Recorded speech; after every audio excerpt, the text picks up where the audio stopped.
Halo guys, kasih gue waktu bentar ya. Tapi Hai Vira Joyce. Hai Jen.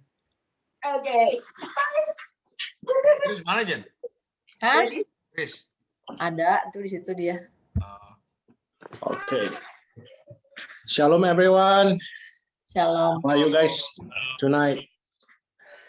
Semoga semua dalam keadaan sehat. Dan tentunya ya ini minggu yang sangat benar-benar bikin kita khawatir sih sebenarnya. Ya, apalagi dengan benar-benar sekarang ini kalau kita buka sosial media atau kita mungkin dengar our next door ya kan, atau kita punya orang dekat, itu pasti ada yang terpapar. Ya, cuman kita gimana kita menghadapinya. So malam ini my sharing is about kejarlah Tuhan. Jangan mengejar kekayaan ya atau barang-barang yang pada saat ini mungkin tidak kelihatannya wah di pre-pandemic, cuman pada saat ini sekarang udah semua kayaknya udah nggak berguna ya.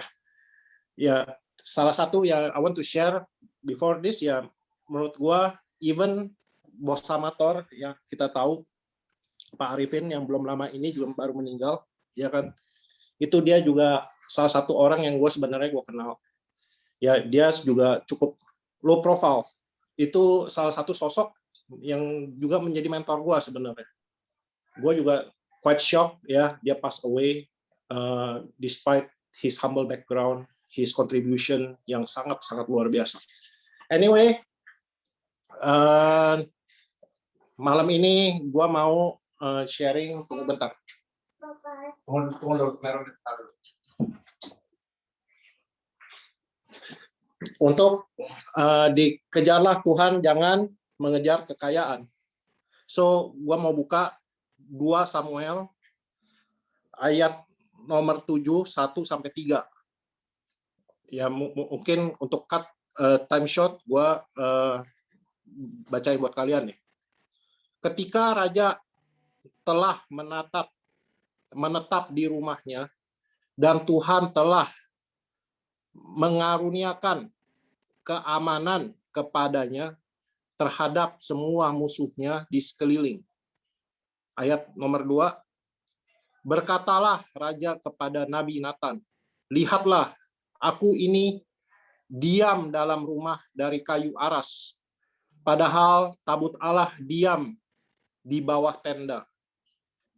Nomor 3, lalu berkatalah Nathan kepada raja, baik, lakukanlah segala sesuatu yang dikandung hatimu, sebab Tuhan menyertai engkau. Oke, bayangkan ya, sejak kecil Daud sudah ditolak oleh ayahnya dan saudara-saudaranya, dan selama lebih kurang 15 tahun, sejak Daud diurapi menjadi raja, Daud tidak pernah memiliki tempat tinggal yang nyaman dan aman.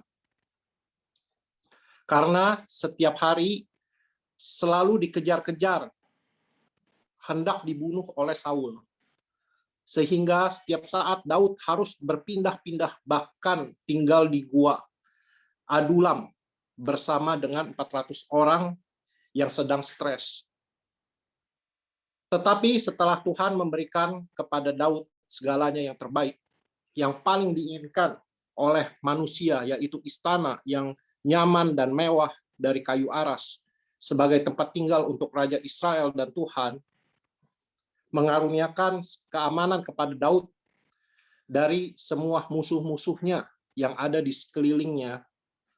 Respon dari hati Daud justru menginginkan Tuhan yang seharusnya berada di tempat terbaik itu. Jadi hati Daud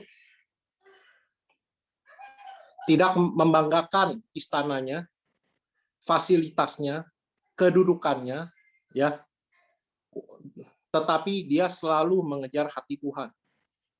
Daud tidak mengejar kekayaan dan kedudukan.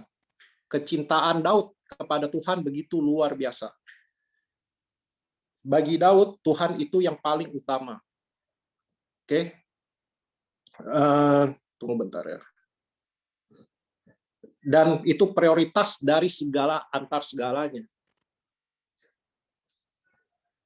Jadi ketika Tuhan melihat isi hati Daud dan mendengar apa yang diinginkan Daud untuk membuat tempat yang terbaik bagi Tuhan, maka Tuhan berbicara kepada Daud melalui Nabi Nathan bahwa Tuhan lebih menginginkan hubungan dengan umatnya dan Tuhan lebih senang ada bersama-sama dengan umatnya. Meskipun harus mengembara di padang gurun bersama dengan umatnya. Dan Tuhan tidak pernah meminta umatnya untuk membuatkan rumah bagi Tuhan dari kayu aras. Karena bagi Tuhan bukan fasilitas yang diinginkan oleh Tuhan, tetapi Tuhan menginginkan hubungan pribadi dengan kita sebagai umatnya. Sebab Tuhan sudah memiliki semuanya dan segala sesuatu yang ada berasal dari Tuhan. Oke, jadi kesimpulannya yaitu gimana sih hubungan pribadi kita dengan Tuhan? Nah, apakah kita selama ini kita sudah mengejar Tuhan atau kita selalu berpegang dengan kita punya kekuatan? Jujur, gua di masa pandemi ini jujur sangat khawatir. Gue juga jujur setiap kali gue melihat kayak ini kita sebenarnya mau dibawa kemana ya kan. Tetapi gue selalu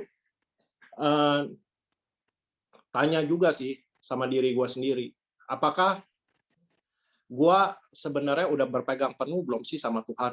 Karena gue 2 hari yang lalu gue sempat dikirimin satu kayak postingan ya di Instagram gitu ya.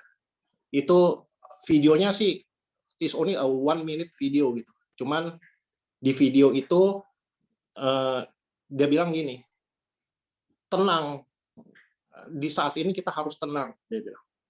Tenang, itu bagaimana sih caranya untuk bisa tenang katanya.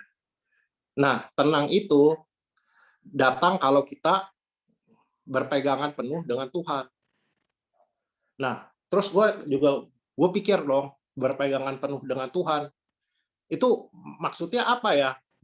Membaca firman atau cuman sekedar cuman kayak oh Tuhan tolonglah aku gitu ya kan.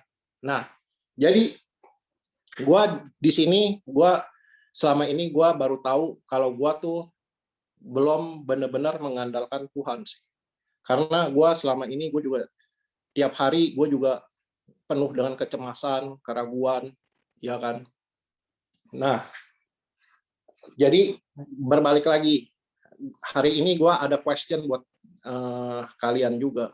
Jadi renungkan, bayangkan, dan imajinasikan apakah yang kita kejar dan yang kita cari di masa pandemi COVID-19 dan di masa sukar ini. Sehingga kita mengutamakan untuk mengejar Tuhan, bukan mengejar kekayaan. Sebab Tuhan lebih menginginkan supaya kita mengutamakan hubungan pribadi dengan Tuhan, bukan fasilitas atau hal-hal yang lain, karena Tuhan sudah memiliki semuanya dan segala sesuatu berasal dari Dia. Nah, jadi apa yang kita kejar di masa pandemi COVID-19 ini, dan gimana kita react towards these circumstances gitu. Ya ini menjadi topik kita malam ini. Oke, mungkin kita mulai dari siapa dulu nih?